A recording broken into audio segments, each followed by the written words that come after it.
Welcome to V3 news. లక్ష్యం సమాజహితం. నేను Emilia. ముందుగా హెడ్లైన్స్ చూద్దాం. జూన్ నుంచి పెరగనున్న వృద్ధాప్య ఆసరా పింఛన్లు. ఉత్తర్వులు జారీ చేసిన రాష్ట్ర గ్రామీణాభివృద్ధి శాఖ.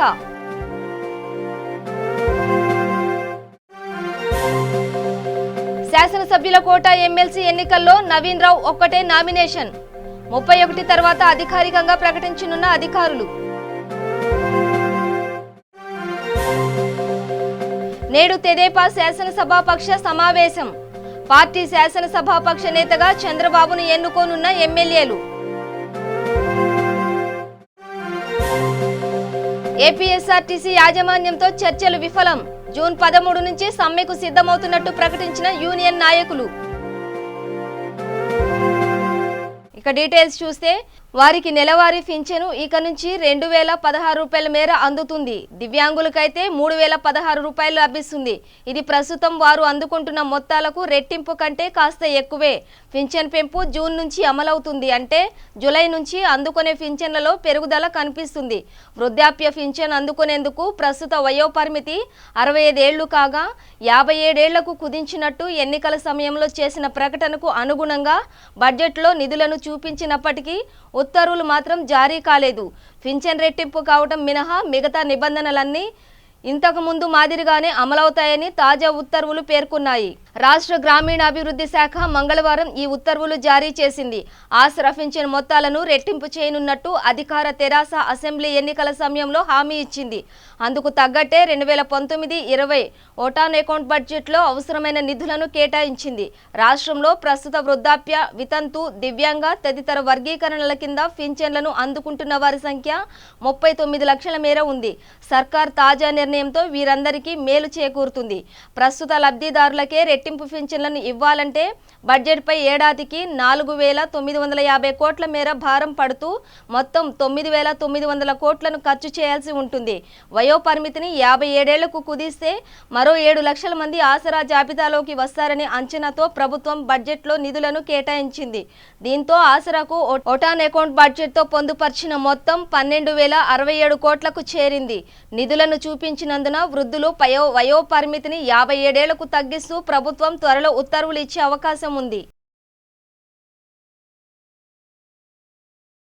శాసనసభ్యుల కోటా ఎమ్మెల్సీ ఎన్నికల్లో తెలంగాణ రాష్ట్ర సమితి అభ్యర్థి కుర్మయ్య గారి నవీన్ రావు ఏకగ్రీవంగా ఎన్నిక కానున్నారు. మంగళవారం గడువు ముగిసే సమయానికే ఆయన ఒక్కరే నామినేషన్ వేశారు. విపక్షాల నుంచి ఎవరూ పోటీకి దిగలేదు. దీంతో ఆయన ఎన్నిక లాంఛనం కానుంది. నవీన్ రావు మంగళవారం ఉదయం శాసనసభలో ఎన్నికల రిటర్నింగ్ అధికారి, శాసనసభ కార్యదర్శి నరసింహాచార్యులకు 2 సెట్లు నామినేషన్లను సమర్పించారు. నవీన్ రావు వెంట తెరాస కార్యనిర్వాహక అధ్యక్షుడు కేటీఆర్, మంత్రులు ప్రశాంత్ రెడ్డి, తలసాని శ్రీనివాస్ యాదవ్, మహమూద్ అలీ, ఎర్రబెల్లి దయాకర్ రావు, శ్రీనివాస్ గౌడ్, మల్లారెడ్డి, ఎమ్మెల్యేలు, ఎమ్మెల్సీలు, ఇతర నేతలు ఉన్నారు. ఈ సందర్భంగా వారంతా నవీన్ రావును అభినందించారు.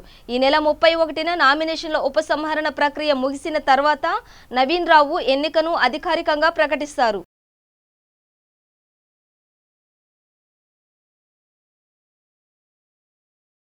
ఆంధ్రప్రదేశ్ అడ్వకేట్ జనరల్గా ఎస్ శ్రీరామ్, అదనపు అడ్వకేట్ జనరల్గా పొన్నవోలు సుధాకర్ రెడ్డి నియమితులు కానున్నట్టు తెలిసింది. పలువురు సీనియర్ న్యాయవాదుల పేర్లను పరిశీలించాక కాబోయే ముఖ్యమంత్రి వైఎస్ జగన్మోహన్ రెడ్డి, సుబ్రహ్మణ్యం శ్రీరామ్, పొన్నవోలు సుధాకర్ రెడ్డి పేర్లను ఖరారు చేసినట్లు సమాచారం. రాష్ట్ర ప్రభుత్వ సిఫారసు మేరకు ఏజీని గవర్నర్ నిర్ణయిస్తారు.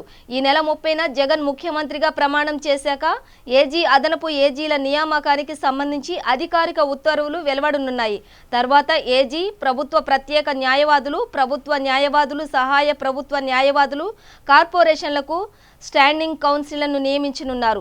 వేసవి సెలవుల తర్వాత జూన్ 3న హైకోర్టు పునః ప్రారంభం కానుంది.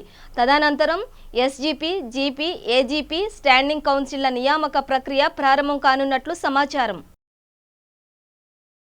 తెదేపా శాసనసభాపక్ష సమావేశం బుధవారం ఉదయం 10:30 ఉండవల్లిలోని పార్టీ అధ్యక్షుడు చంద్రబాబు నివాసంలో జరగనుంది.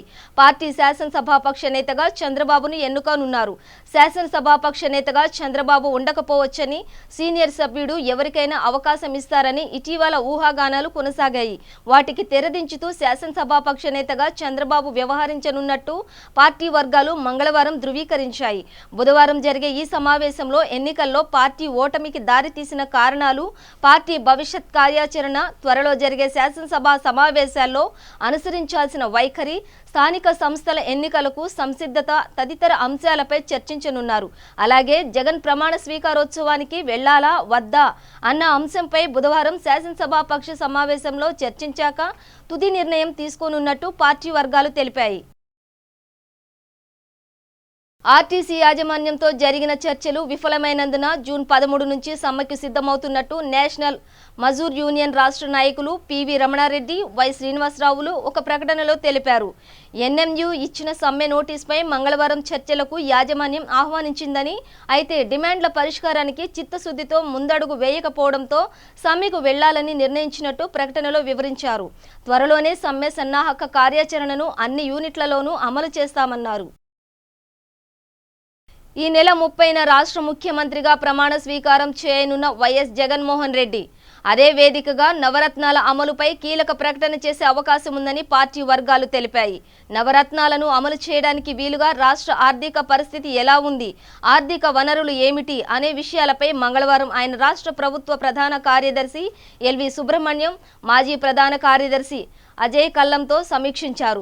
రాష్ట్ర ఆర్థిక వనరులు ఏ మేరకు సరిపోతాయి, కేంద్రం నుంచి సాయం ఎలా అందుతోంది వంటి అంశాలపై వారితో జగన్ చర్చించినట్టు సమాచారం. మరోపక్క జూన్ 3 నుంచి శాఖల వారీగా జగన్ సమీక్షలు నిర్వహించనున్నారు. 6న రాజధానిపై సమీక్ష ఉండవచ్చు. మంగళవారం తాడేపల్లిలోని నివాసంలో జగన్ను మర్యాదపూర్వకంగా రాష్ట్ర ప్రధాన ఎన్నికల అధికారి గోపాలకృష్ణ ద్వివేది, అదనపు అధికారులు సుజాత శర్మ, వివేక్ యాదవ్, సీనియర్ ఐపీఎస్ అధికారి మహేష్ చంద్ర లడ్డా తదితరులు కలిశారు. రాష్ట్ర మంత్రివర్గాన్ని జగన్మోహన్ రెడ్డి జూన్ 7న విస్తరించనున్నారు. ముఖ్యమంత్రిగా ప్రమాణ స్వీకారం చేసిన తర్వాత మంత్రివర్గ కూర్పుపై జగన్ కసరత్తు చేయనున్నట్టు వైకాపా వర్గాలు తెలిపాయి. తొలుత 9/11 మందితో మంత్రివర్గాన్ని ఏర్పాటు చేసే అవకాశం ఉంది. రాష్ట్రంలోని 25 లోక్సభ స్థానాలు ఉన్నందున ఒక్కో నియోజకవర్గాన్ని ఒక్కో జిల్లాగా ఏర్పాటు చేస్తామని జగన్ ఎన్నికల ముందే ప్రకటించారు. ఆ లెక్కన 25 జిల్లాలు అవుతాయి. 25 మందికి మంత్రివర్గంలో ప్రాతినిధ్యం ఉండవచ్చన్న అభిప్రాయాన్ని కొందరు నేతలు వ్యక్తం చేస్తున్నారు. కొత్త జిల్లాల ఏర్పాటు వెంటనే సాధ్యపడనందున ఆ విధంగా చేస్తారా, లేక ప్రస్తుతం ఉన్న 13 జిల్లాల నుంచి ఒక్కొక్కరిని తీసుకుంటారా అన్నది పార్టీ వర్గాల్లో చర్చనీయాంశమైంది.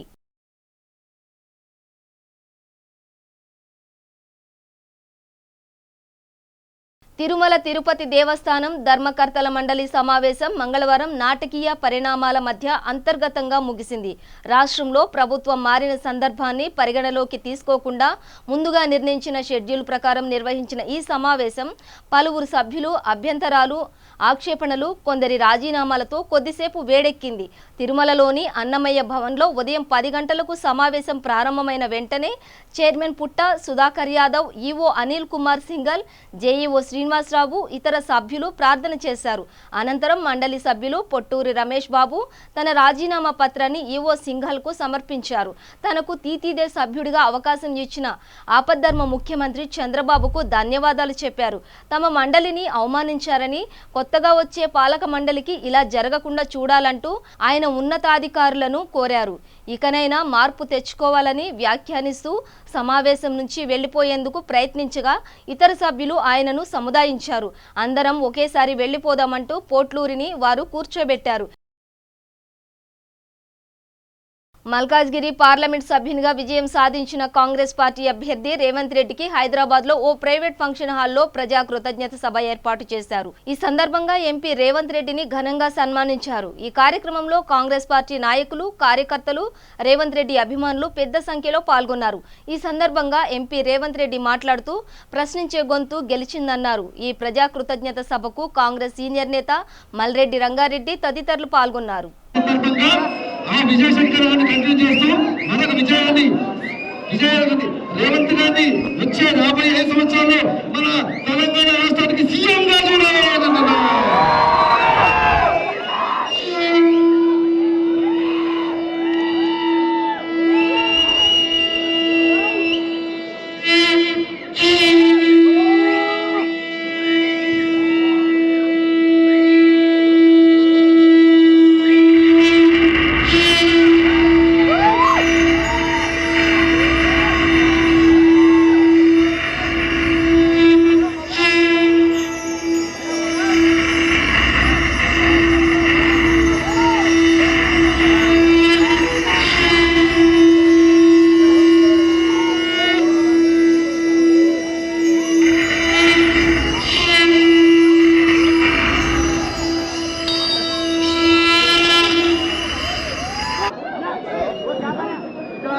అలంకరించిన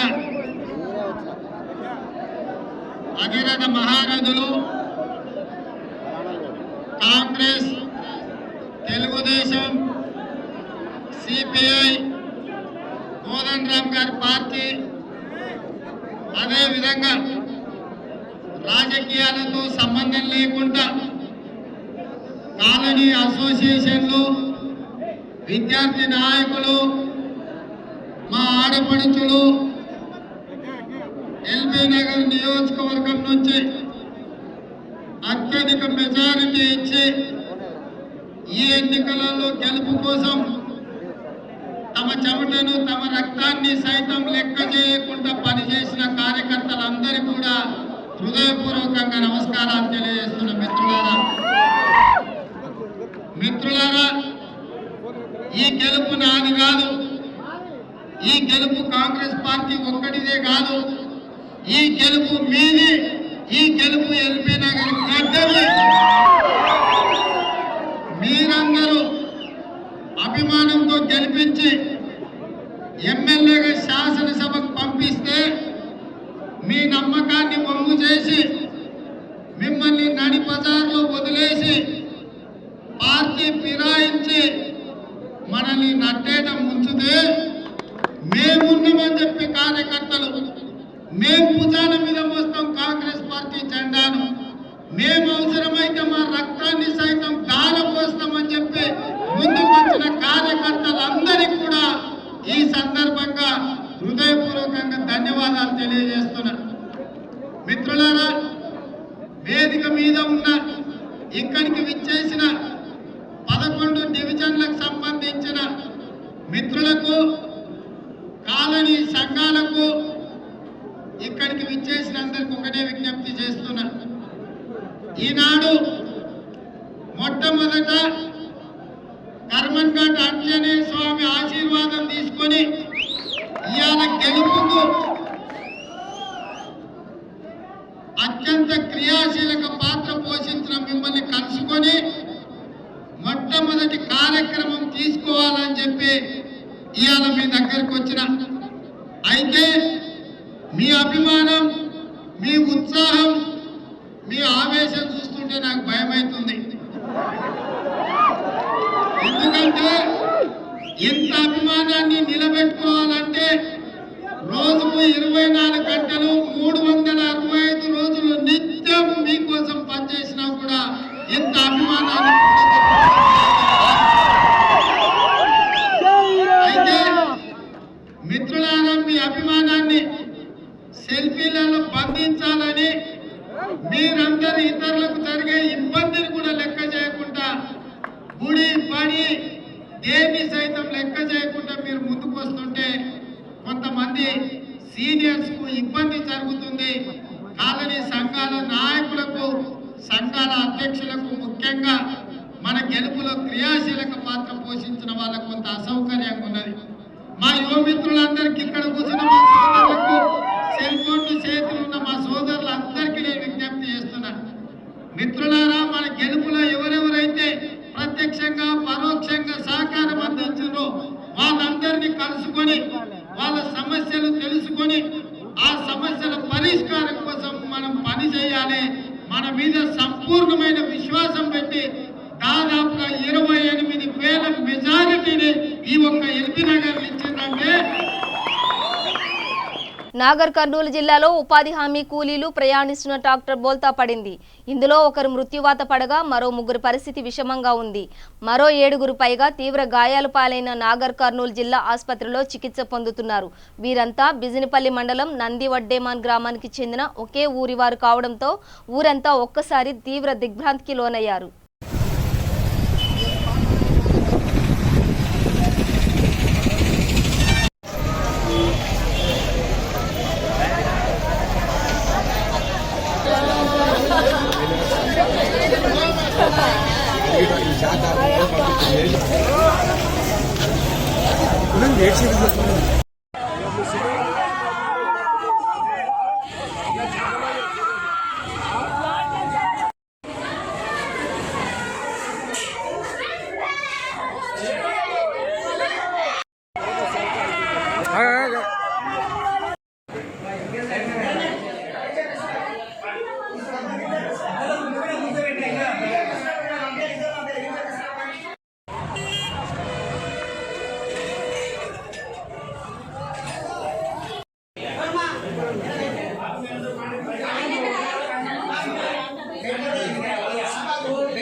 X-ray pelvis, X-ray right leg.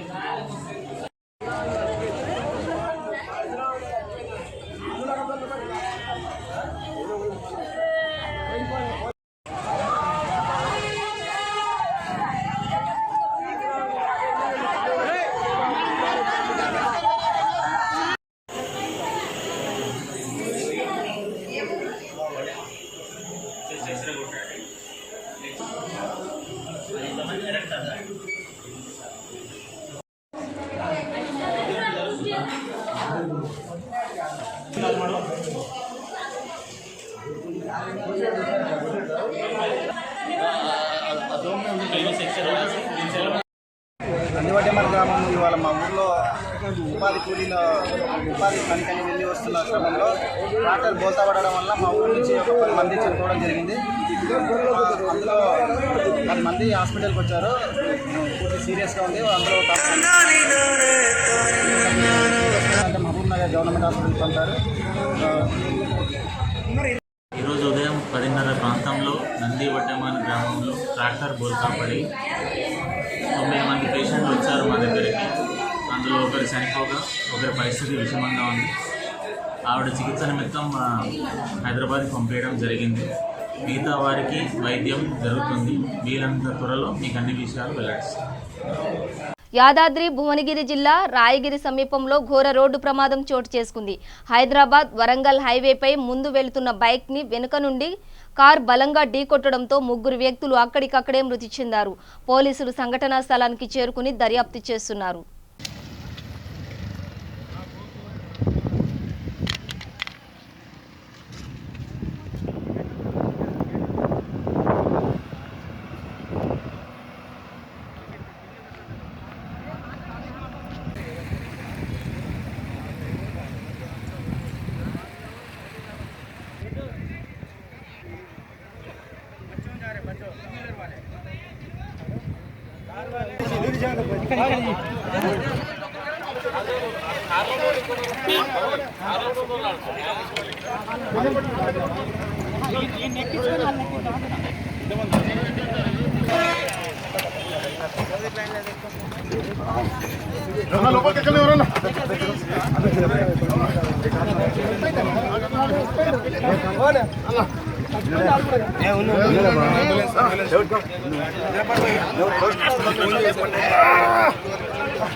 పేరుకు మాత్రం మహానగరం. ప్రయాణికులకు షెల్టర్లు కూడా లేవు. ఉన్న చోట అయితే వసతులు కరువు, కుర్చీలుండవు, అపరిశుభ్రత పరిసరాలు. ఏడాదిన్నరలో 456 మాత్రమే నిర్మాణం. సొంత వాహనమైనా, ప్రజా రవాణా అయినా, సిగ్నల్ వద్ద 2 నిమిషాలు వాహనం ఆగితే చాలు ఎండవేడిమికి ఉక్కపోత భరించలేని పరిస్థితి. వాహనం ముందుకు సాగుతున్నంత వరకు పర్వాలేదు, నిలిపితే మాత్రం బయటకు ఎందుకు వచ్చామా అని బాధపడాల్సిందే. ఇక ఎర్రటి ఎండలో గంటల తరబడి రోడ్లపై నిరీక్షిస్తే ఇక అంతే సంగతులు. ప్రస్తుతం గ్రేటర్ ఆర్టీసీ ప్రయాణికులు ఇదే దుస్థితి. షెల్టర్లు లేక, బస్సులు సమయానికి రాక, మండే ఎండలో నడి రోడ్డుపై వేచి చూస్తూ నరకం అనుభవిస్తున్నారు. బస్టాప్లు, బస్ షెల్టర్లలో సరైన సదుపాయాలు లేక నగరవాసులు ఇబ్బందులు పడుతున్నారు. నగరంలో బస్ షెల్టర్లు, అక్కడి పరిస్థితులపై V3 న్యూస్ ప్రత్యేక కథనం మీకోసం. ఓవైపు మండే ఎండ, మరోవైపు సమయానికి రాని బస్సులు, వీటికి తోడు బస్ షెల్టర్ల కరువు.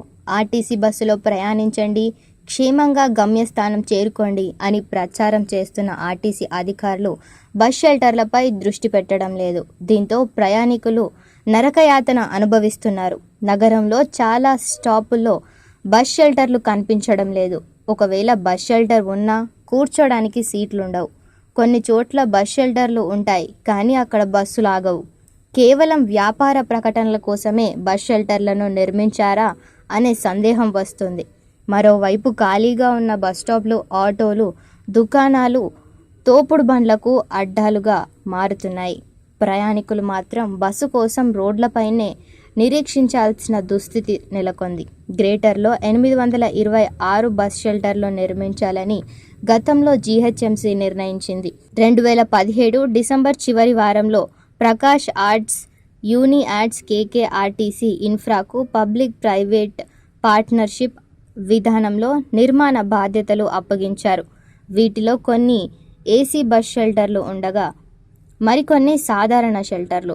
దాదాపు 1.5 ఏళ్లుగా పనులు సాగుతుండగా ఇప్పటి వరకు సగం మాత్రమే పూర్తయ్యాయి. 6 నెలల్లో షెల్టర్లు ఏర్పాటు పూర్తి చేయాలని లక్ష్యంగా పెట్టుకున్న ఆ చరణలో మాత్రం కుదరలేదు.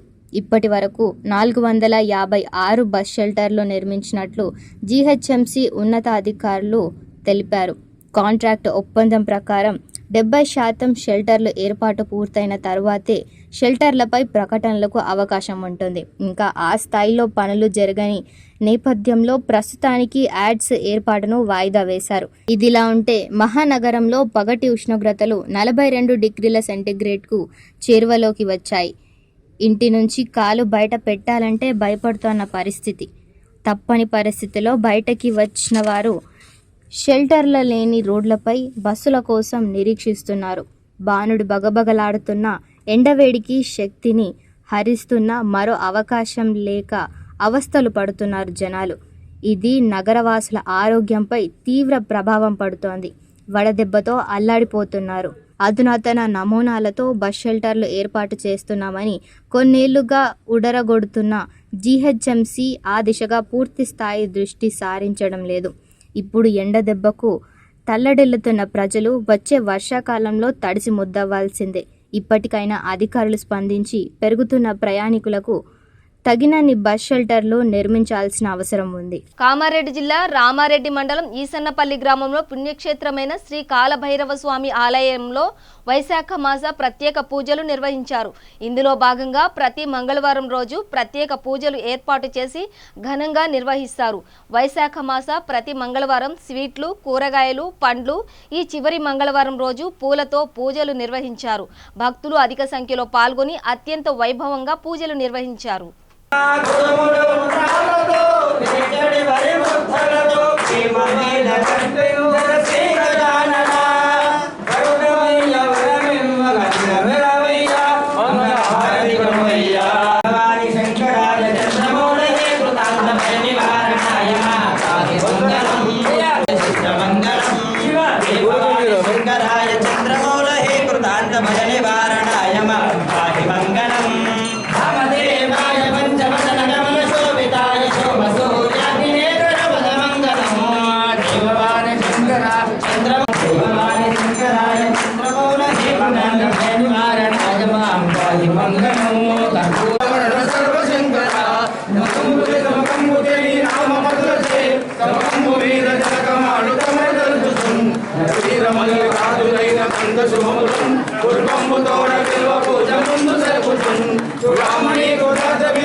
Bye.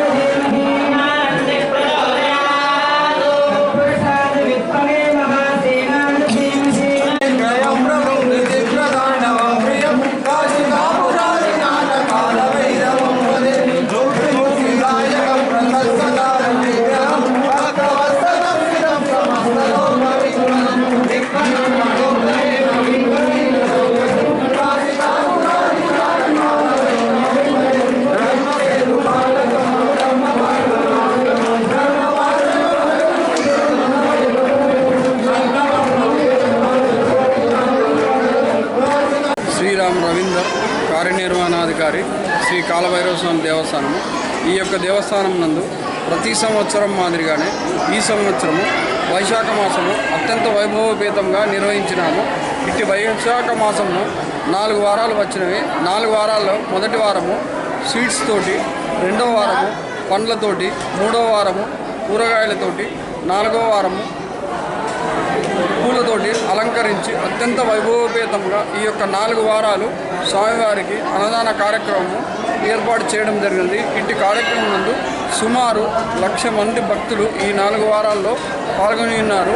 ఇట్టి 4 వారాల్లో స్వామివారికి చాలా బ్రహ్మాండంగా పూజలు చేయడం జరిగినది.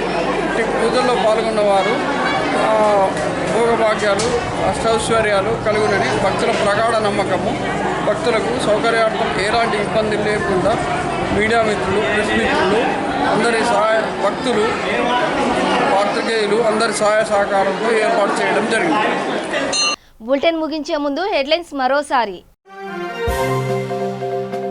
జూన్ నుంచి పెరగనున్న వృద్ధాప్య ఆసరా పింఛన్లు, ఉత్తర్వులు జారీ చేసిన రాష్ట్ర గ్రామీణాభివృద్ధి శాఖ.